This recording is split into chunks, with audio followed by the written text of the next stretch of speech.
Welcome to the Project Censored Show on Pacifica Radio. I'm your host, Mickey Huff, with Eleanor Goldfield. Today on the program, a call to media organizations. Don't back down in the face of Trump's threats. Trump's attacks on press freedom aren't separate from his attacks on oppressed communities, and we must resist them all. This is a common theme that we've been discussing on the Project Censored Show through the last presidential campaign, and now President Trump has been inaugurated as the 47th president. He's only the second president in U.S. history to serve two non-consecutive terms. He and Grover Cleveland, going back to the 19th century. And we welcome to the program today two amazing folks that wrote a piece of the same name that I just read moments ago. We welcome back to the program Maya Schenwar. Maya is the director of Truth Out Center for Grassroots Journalism. She's Truth Out's board president and editor at large.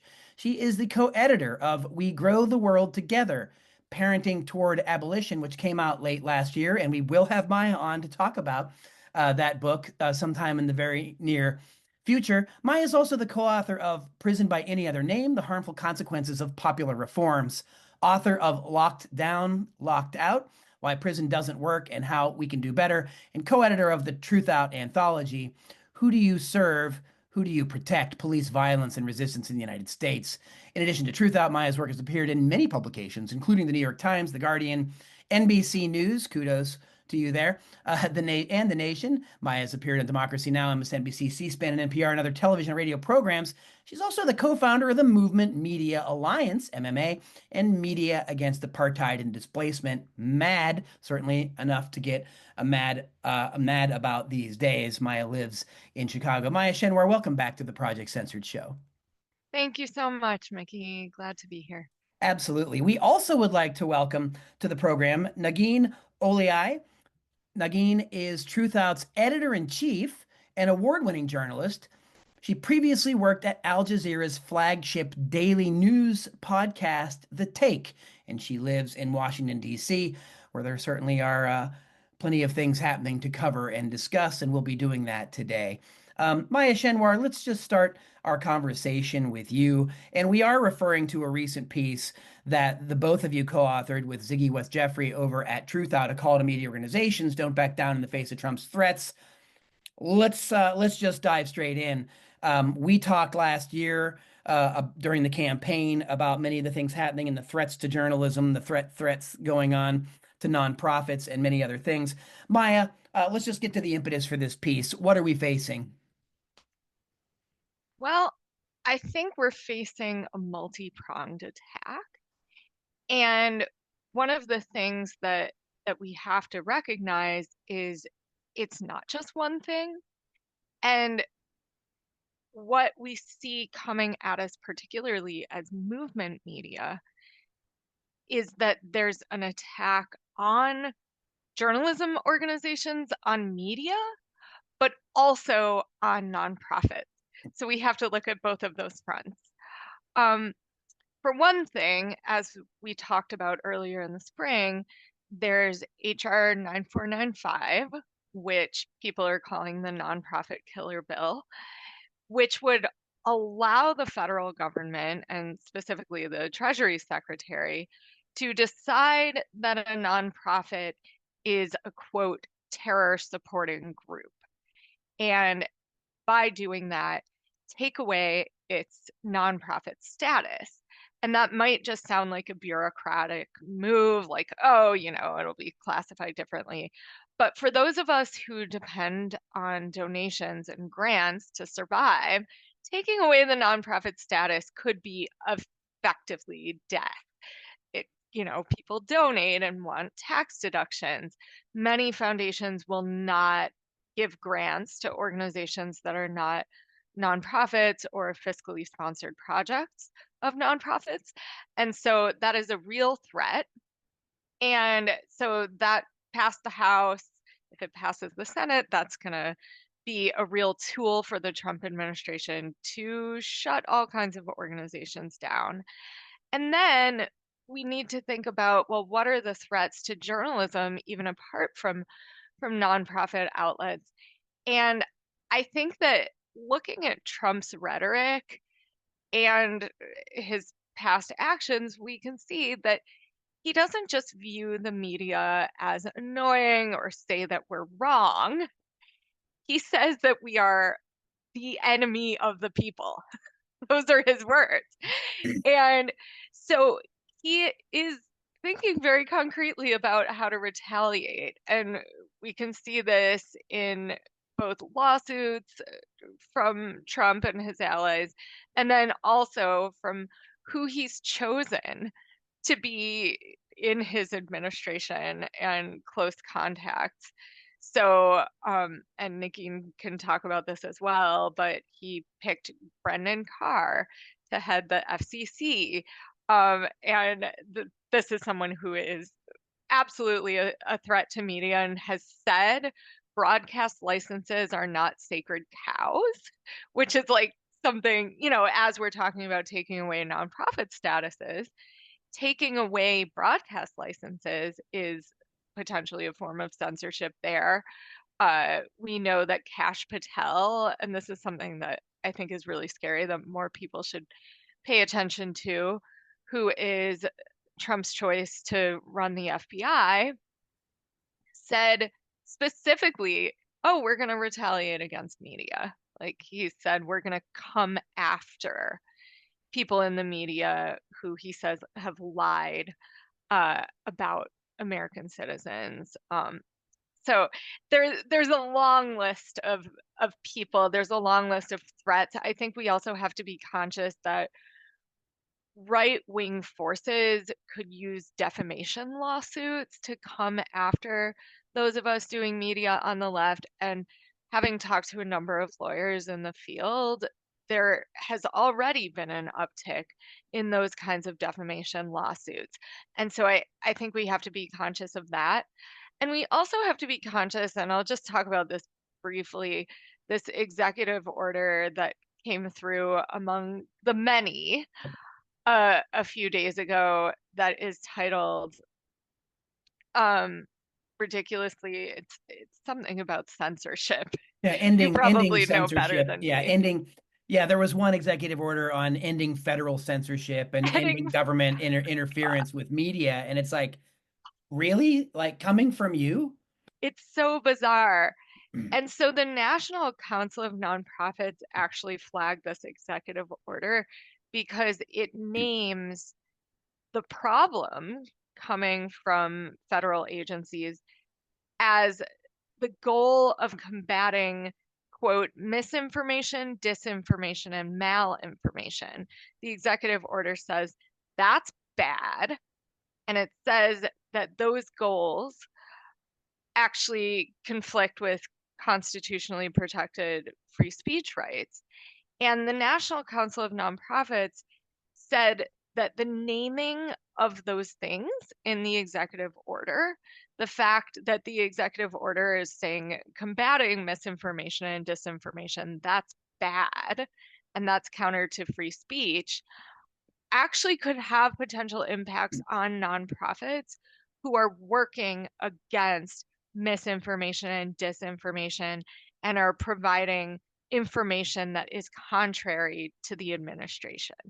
And so just this organization, which covers all nonprofits, is trying to flag this and say groups like this may be targeted. So congratulations, Project Censored. You're on the radar thanks to your valiant efforts at educating people around critical media literacy. So Well, I want to point to that as well. yeah, well, thanks, Maya. I guess I'm in trouble. I just started teaching a class here, at the Park Center for Independent Media. Just the semester just started at Ithaca College, and this semester I am teaching a class literally called "Fighting Fake News." It's on disinformation, and the role of independent media in post-truth America. Um, so we'll see how that goes. But Yikes. the interesting thing is, and again, we want to bring you in here. The interesting thing is that in and of itself, the idea that the government shouldn't be meddling in these kind of things on one level is like, well, sure. Um, but there's zero track record or accountability in terms of trusting these people to actually understand what they're doing or how to do it. Right. And that's a real problem. And I think I'm very glad that you spent some time on 9495 because Trump has already indicated which groups and which people they're going to target, and it's directly related to issues in Palestine and Gaza. So, Negin Owliaei, let's bring you in and have you add into this. Yeah, I mean, so Maya and I have written about this before too, in another op-ed about how the right, more broadly, besides just the Trump administration, is really looking to find ways to crack down on, especially journalists trying to tell the truth about what's happening in Gaza. And it's pretty remarkable. It's a genocide. Like you have like all of the international community on one side, and then the U.S. news. It's like you're not going to find those words all over corporate media. So they already have like we in movement media already have this huge uphill battle to just explain to get the truth out there in the first place. And then on top of that, now we're looking at potential for legal threats. We're looking at the potential for getting our nonprofit status removed. That's movement media more generally. And there's the thing that in Trump's executive orders too, he mentioned labeling cartels as terrorist organizations. So one thing that I think it's important to point out is that, yes, this is about Palestine, like the movement, any kind of movement for Palestine solidarity, like super targeted target on their backs. That's definitely true. But every person who cares about the truth is really going to be is going to feel the effects of this. I mean, everything is at stake, really. It's not everything that started off in this kind of narrow framing of like, oh, they're only going after this group or that group. Like that's not going to be the case. Trump's target is huge. And so we should all be paying attention to what's happening to HR 9495. I'm heartened to see that there have been some nonprofits that have been speaking out about it. But as we know, the bill did pass through the House with Democratic support. So it's not like we need to be mounting these kinds of defenses because they're not going to come legally. So that's something for us to keep in mind. Negin, it was just mind blowing in some ways. I mean, not as far as the track record goes, the Biden administration, was really kind of goose stepping us through the genocide. Um, what happened to Sam Husseini and Max Blumenthal and Anthony Mm, Blinken's final auto mhm. hagiographic address there as he was leaving the State Department. This was under a Democratic regime. Those of us that, have memories longer than goldfish, no offense to the goldfish, citing Ani DeFranco, but going back when Trump came in the first time when he was electored in, his campaign against the press was, a major part of um his messaging, right? And I mean, we wrote about this quite a bit. And Maya, you brought up the quote enemy of the people kind of phrase where he just goes after the press wholesale. And you go back further in history, the Germans in World War One attacked what they called the Lügenpresse or the lying press. And of course, we all know what happened in World War II, and with the Nazi regime continuing the attacks on the Lügenpresse and the attacks on academics and journalists and artists and others, right? Others that weren't deemed normative by the Nazi state. And I realize too that Nazi illusions are historically tiresome to people. But putting aside that verbiage and putting aside whatever that reticence is, it is also mystifying to see this open attack and hostility to the press. The press kind of seems to be not embracing it, but going along with it. The thing that was so alarming to me, Negin, I'd like to hear your thoughts, is that the rest of the press pool just sat there when Sam Husseini was being strong armed and carried out like some criminal. And on CNN, they were calling him a heckler. I mean, this is absolutely amazing that they're just falling right in lockstep with this kind of rhetoric. Yeah, I mean, it's one of those things that it should be shocking, and the fact that it's not shocking should say more, that about like what the state of the media has felt like for such a long time. I mean, anyone who was around for the initial war on terror, the Bush administration, like this is so familiar. Just thinking, yeah, exactly. Like this is just such a familiar scene to see, or just a familiar idea to have too about like what the role of the press is in, quote unquote national security, these kinds of things. And there's like a broader assumption I think that's under that about what the press should be doing in the State Department briefing, and like to anyone who consumes media. I think the idea is holding power to account. Like this is one of the most direct ways that you have to talk to a government official about some of the most harmful sides of U.S. policy, which is U.S. foreign policy. You know, some of the things that are, and especially in the case of genocide, when you have, you know, bombs that weigh thousands of pounds going to kill civilians. Like this is, it And they're seems like heading an back. obvious thing. They're Yeah, heading back. there's going to be more, and it'll be curious to see if what the tactics will be like under a Trump administration with a Trump, you know, a State Department official who is a Trump official. You know, will that change? Like, will the optics change? We don't really have any indication given to us that they will. But yeah, it was sad how unshocking it was. I think those are my thoughts there. Yeah, Maya Schenwar, anything you wanted to add to that? That's I mean, it really kind of goes back to, I remember, the person running for governor of Montana, Gianforte, or whatever, body slammed somebody at a press conference. I mean, and I do remember back to 9/11. I taught a whole course on the war on terror for well over a decade. And I remember the lapdog press lining up to parrot the lies around, everything from, well, your civil rights aren't at threat if you're not a terrorist, and, WMD lies and so on, only to have Dan Rather come out later and say, we fell down on the job and we didn't do our duty and we didn't hold powerful people to account. Okay, Dan. So great. Now you get to armchair quarterback and be some darling of the media reform movement, that really needs to be seriously reinvigorated. But we did the same after 2016, right? The Washington Post and all the major papers were like, we failed the American public. Democracy dies in darkness. Well, if that's true, Bezos seems to be turning out the lights. Maya Schenwar, your comments on these recent attacks, on journalists. Yeah, I think I would echo Negin that we shouldn't be surprised, and also it's horrifying. And Mickey, also your comment about this kind of historical amnesia and the ways in which drawing on history could help us understand this moment. And so I was thinking about how 21 years ago, when I was a very early career journalist and I was interning it in these times, and I convinced my editor that I should be able to attend this workshop that was happening in Chicago called News and Terrorism, and it was run by the Department of Homeland Security. And the idea was it was basically counterterrorism training for journalists. And they were running this in 10 major cities. It was coming to Chicago. And the keynote speaker was Tom Ridge, who was kind of the Amazing. head honcho at the DHS, at the Department of Homeland Security. Mm-hmm. And so I was like, okay, I gotta go. I gotta write my like oppositional piece. Surely half the people there will be doing that. Like I kind of expected that this was the type of thing where journalists would be digging their teeth in and coming there to challenge the DHS, because how absurd that the Department of Homeland Security should be training journalists on what to do in a crisis.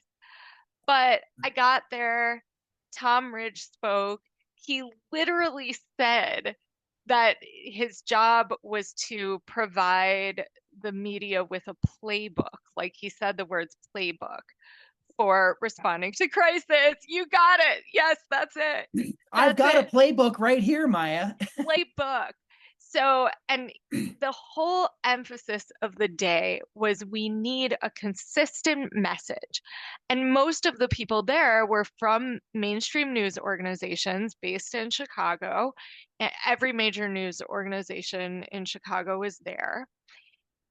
And the idea was we have to be consistent because that will allow us to respond to a crisis. And our duty in responding to quote unquote terrorism is more important than whatever we would be doing as journalists. Yeah. And so the thing that really struck me was not only like, okay, we have to take this as a playbook, but that it was framed as emergency response. And I think we're going to hear more and more of this. That, okay, so like we are first responders as journalists. And so we have to take our talking points and our cues and our instructions from the government because they are the ones who know how to deal with an emergency. And one thing that, I mean, the whole thing was bizarre, but it was framed in terms of preparedness and what will we do here? And I think those of us journalism organizations who could very well be deemed to be terror supporting, given the fact that like we're supporting telling the truth about all these issues, should take note. But one thing that I was really struck by was that people journalists responded by complying in advance. Yes. And this is the thing we keep hearing about fascism from historians, from scholars of fascism, and also from organizers who've worked around the world, who've organized around the world under fascist regimes, is don't comply in advance. And so many of these mainstream news organizations, both at that training back in the day and also today, like Yes. in the past couple days, they're complying in advance. They're saying, okay, Trump wants this. Here's how we're going to recalibrate and do the thing that falls in line. And so those of us in movement media need to be thinking, okay, how can we really do the opposite? How can we think about what non-compliance could mean? Absolutely. I just need to remind our listeners that you're tuned to the Project Censored Show on Pacifica Radio. I'm your host, Mickey Huff. On the program today, we welcome Maya Schenwar and Negin Owliaei from Truth Out, and we are talking about the state of media in the second Trump administration. We're talking on Wednesday, January 22nd. This program, of course, airs after that date. We're also referring in case listeners are curious, to a piece that they published at truthout.org called A Call to Media Organizations, Don't Back Down in the Face of Trump's Threats. And before the break, Maya, you were talking about not complying in advance, and I couldn't help but recall, I mentioned Dan Rather earlier. He was anchor. He had the Cronkite seat at CBS in 9/11, and he was on the David Letterman show that later I think turned into the Colbert late night thing, what have you. Um, uh, that's set for another show. We could have a whole show on that business and how they function in the society as propaganda arms. But he said, just tell me where to line up, right? He said, George Bush just needs to tell me where to line up, right? So it was that kind of compliance where they just said it out loud. And you mentioned kind of you riffing on the United States of Amnesia from Gore Vidal. I think it's so important for movement media organizations to ground what they're doing in the present in history because this isn't unprecedented. It has its unique hallmarks that it is different in some ways, but there are key lessons learned from the past. And when you were talking about playbooks and Tom Ridge, let's not forget that Tom Ridge was one of the people involved in making up the phony terror alert codes, right? That he later admitted were totally manufactured. It was total propaganda. He admitted it in his book, right? I had why I had to leave is I had to go and pick this up. This is the FM 33-5 Department of Army Field Manual on Psychological Operations, Techniques, and Procedures, published by the Department of the Army in October of 1966. This is a hallmark of what became Operation Mockingbird at the CIA. So we have playbooks. We have history. None of the things that we're talking about, I mean, they're outlandish, don't get me wrong, but this stuff has happened. It's happening again. It happens in different ways. As Mark Twain perhaps quipped, history might not repeat itself, but it certainly rhymes, right? We're seemingly in the dystopian part of that rhyme scheme right now. And Negin Owliaei, I wanted to bring you back in and have your comments on, again, what you see moving forward are some of the key threats that journalists are going to face. I think, I mean, to those points, you have the playbooks and you know what the government is going to do to you. One of the things that I'm worried about is in terms of this kind of advanced compliance is also just the way that journalists will shape the conversations because they're complying in advance. And one place where that's happening, I think, there's a few specifically, trans rights and immigration, I think are two that are really, really important. For the immigration, it's talking about Tom Ridge and DHS and I don't think people always remember how new that agency is, how new ICE is, for example. The amount that we've lost in the last 20 years, the amount of space that we've lost in terms of an immigration rights movement.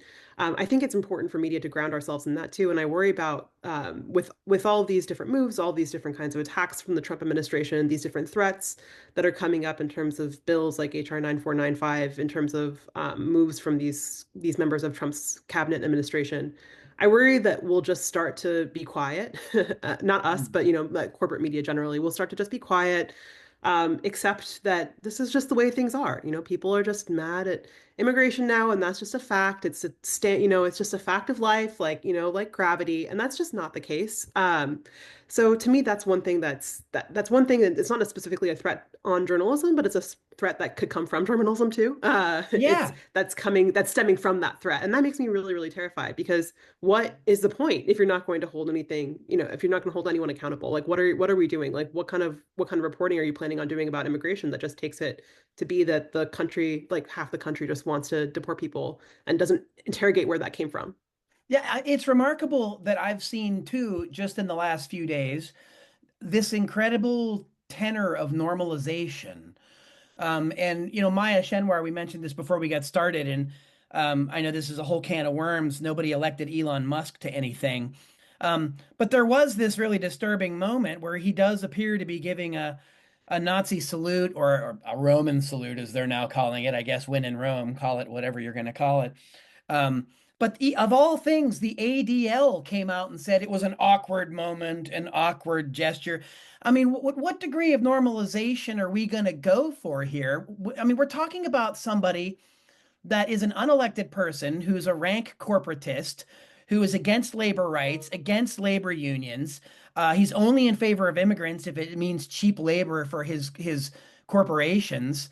He's a misogynist. I mean, we could go on and on and on about the fascistic traits of this unelected person, but then there's this extraordinary effort to just downplay, normalize, and say, hey, there's nothing going on here. This guy's not ketamined out of his mind doing Nazi salutes on a national stage. It's absolutely bizarre. I mean, it's an extraordinary spectacle. Maya Schenwar.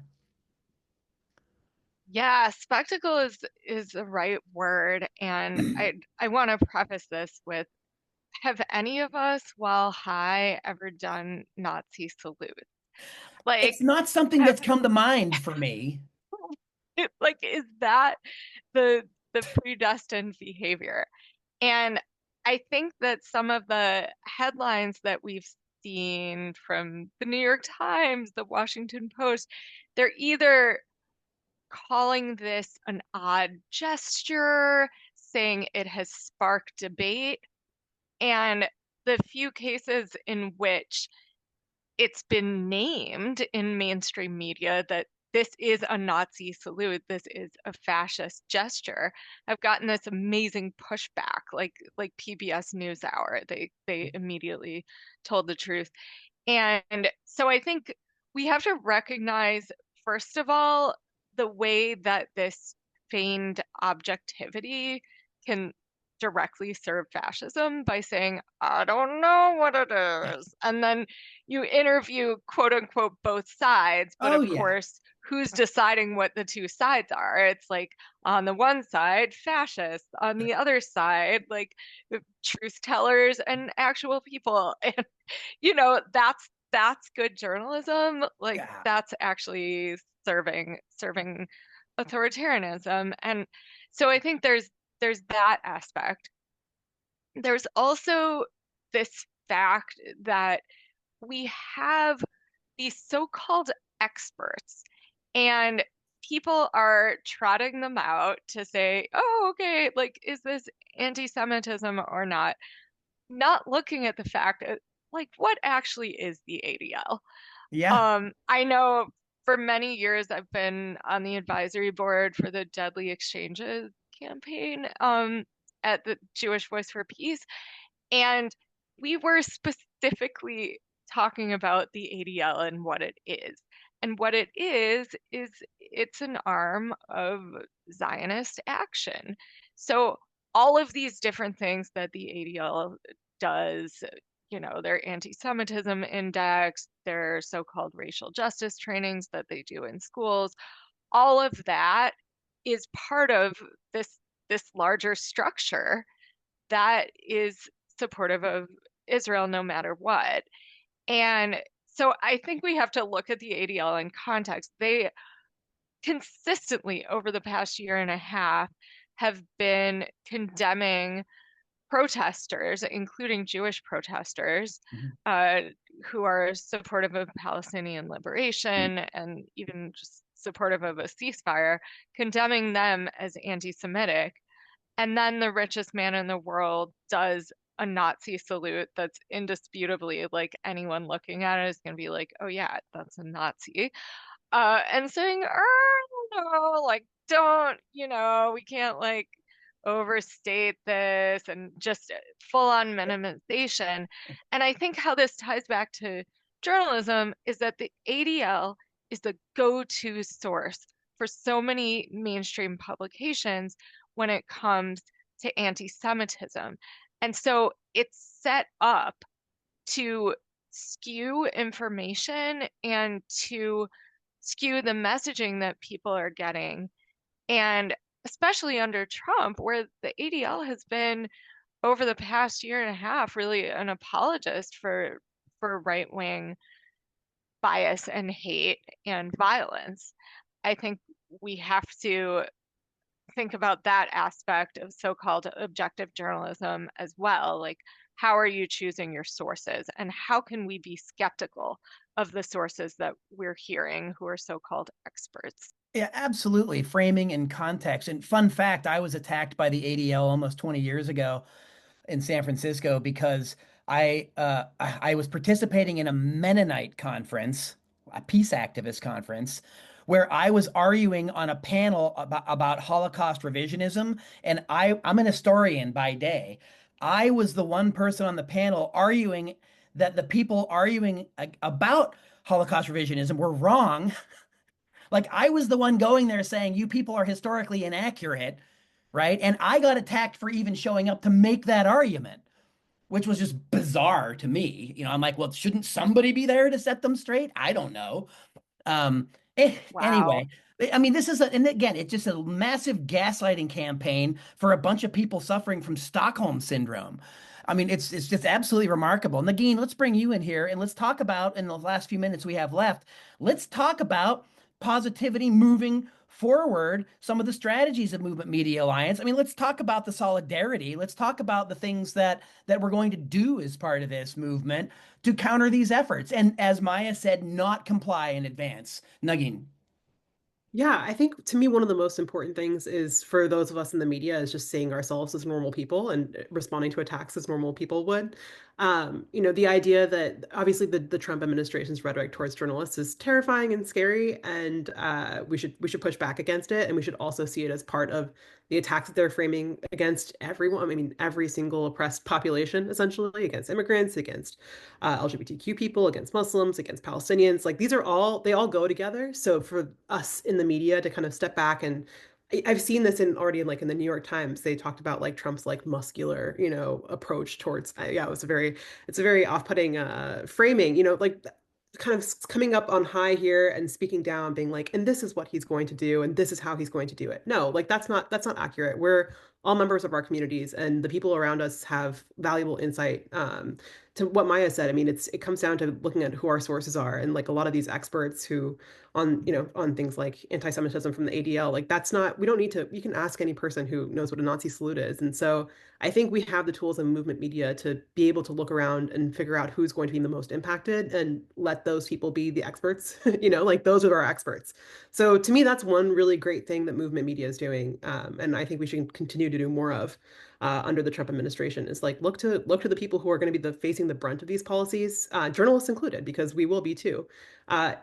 Tell those stories. It's really not that hard. I mean, there's a lot of questions that can be asked about about the details about making sure that we're framing things properly. That there's so many things that are still up for debate, but just the humanity is not one of them. So I think that's one thing that movement media is doing better, and we can continue to do. So well put, Negin. And you were at Al Jazeera, which was literally targeted by the Knesset, was literally targeted by the right, the Yeah. right Netanyahu party in Israel and banned. And I mean, they've targeted the press. The IDF has literally purposely attacked and killed journalists there. Al Jazeera was, of course, at the brunt of that. Al Jazeera was at the brunt of it again in the Bush administration going back historically. So I mean, we should be paying very close attention to these kind of things moving forward. No, Negin? Yeah, and I mean, I'm glad you brought that up because I think one thing that we touch on the op-ed too is looking at places where fascism has already kind of taken hold. And I don't think any place is more worthy of looking. There's two examples that are given. It's prisons and Palestine. And so I think that that's something that those of us in the media can do is look extend solidarity to our, at the very minimum, extend solidarity to our colleagues in Gaza. Just starting from there would be a great attitude to embrace as we look towards the future under the Trump administration. That's crucial. Yeah. Maya Schenwar, last word to you as we're wrapping up the segment. Similarly put to you on what you hope to see accomplished through a new movement media alliance in the second Trump administration. Yeah, absolutely. So over the past year and a half, a number of us in movement media have been building together. Now we have 19 member organizations in the Movement Media Alliance. And we're recognizing that none of us alone can oppose corporate media in a way that's going to be a really strong response to the impacts of fascism. I mean, we're all doing our part and we are absolutely having a strong effect, but how much more powerful would we be together? And Mhm. together we can actually amplify each other's work and have an impact as large as some of these corporate news organizations with endless money. And we actually have started calculating our collective reach and even just calculating, I think like two-thirds of the outlets, it's over 20 million readers. And so I think thinking about ways we can collaborate creatively together, how we can amplify each other's work, not only on social media, but through our newsletters, through word of mouth, through doing events together, through working on editorial projects where we can combine resources so that we can do more intensive investigations, all of that. And also thinking about how in this time when our nonprofit statuses are going to be attacked, when our journalists are going to be targeted, how can we protect each other? So we're thinking about how we can support each other's sustainability. For example, we just formed an emergency fund for organizations whose grants have not come through yet, whose money may be delayed. Like that was our first priority under this administration, and it's now been established. We're talking about how can we create pooled funds for things like liability insurance as defamation lawsuits from the right go up? And how can we sustain our journalists by doing things like health insurance pools with multiple media outlets so we can get really good health insurance for our people and pay for it better at a time when everyone's struggling and suffering? How can we help each other survive long term? We're talking about supporting each other's retirement benefits, things like that, so that people can actually stay in this work for the long haul. So, and meanwhile, doing things like coordinating joint digital security trainings because we have to think about that in terms of short-term protection. And so I think already over the past year and a half, simply talking to each other, coming together for convenings is a recognition that we need each other and the way that you effectively oppose fascism is through connection, through community building, through solidarity, and through actually doing those things as action and not just talking about them theoretically. So we are trying now to put our values as movement journalists into practice. Absolutely. Theory and praxis, putting it into practice. Maya Schenwar, Director of Truthout Center for Grassroots, Truthout's Board President and Editor at Large, as well as Negin Owliaei, Truthout's Editor-in-Chief, also award-winning journalist that previously worked at Al Jazeera, part of the Movement Media Alliance. I want to thank both of you for your incredibly important work and for taking time to come to the Project Censored Show today. And again, looking at what we're seeing in the corporate media landscape, doesn't look like a lot of the resistance is going to come from there. We need a vibrant, independent press to hold those in power to account. And again, at the risk of hyperbole, we might need that independent press in this Movement Media Alliance more than we realize and more than ever as we stare down the next several years. Maya and Negin, thanks again so much for what you do and for joining me on the program today. Thank Thanks you. for having us, Mickey.